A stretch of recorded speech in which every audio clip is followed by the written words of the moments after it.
Hi everyone, it's me, Dr. Stacy Betancourt, with another edition of Making Sense with Dr. Stacy. Today we talk about freedom of choice.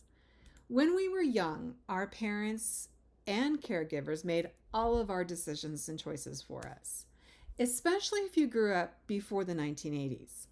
There is some leeway, but not much.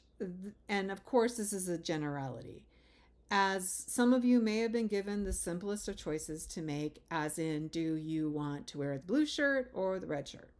Do you want the hot dog or the hamburger? I think you get the picture. It's those simple choices. Now, fast forward beyond your teen years, when all the complaints began to, you never let me do what I want to do, and why can't I make my own decisions? Okay, let's move past that through adulthood. And when I say adulthood, I mean you're out on your own, you're paying your own bills.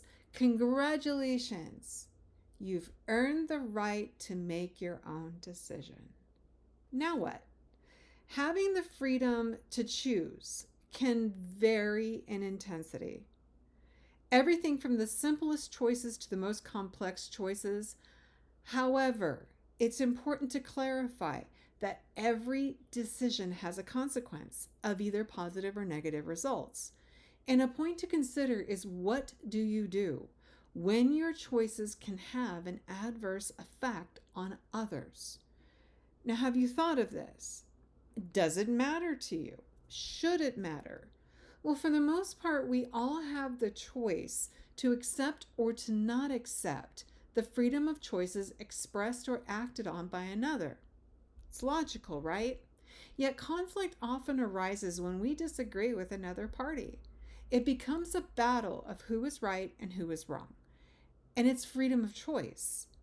The dispute arises when we disagree with the other party and try to impose or invoke our inferences of choice onto others.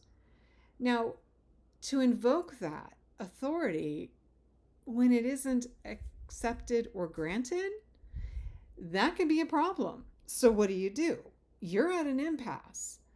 Now, one side feels their freedom of choice has been compromised. The other side attempts to assert by taking the freedom of choice away from the other side. And that conflict cannot be resolved. And it's because neither side is willing to listen. And this is the issue in many conflicts.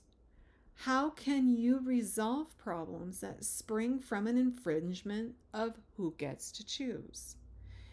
Each side first has to be willing to stop, to listen, to seek understanding, to research, to listen some more, and then respond with grace.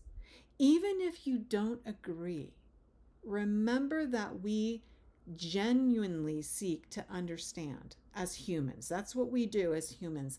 And so instead of reacting immediately, we can respond with a crucial level of patience in any type of dispute. So the next time you find yourself in a situation where conflict kind of takes off over freedom of choice, stop, listen, seek understanding, research, then listen some more, and then respond. And honestly, it's not giving in, it's acting with respect. And remember, treat everyone with grace. Treat yourself with grace.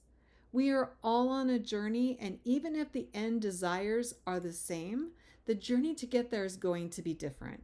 So remember that. And that's it for this week. I wish you all a great week. Remember, like and subscribe, make comments.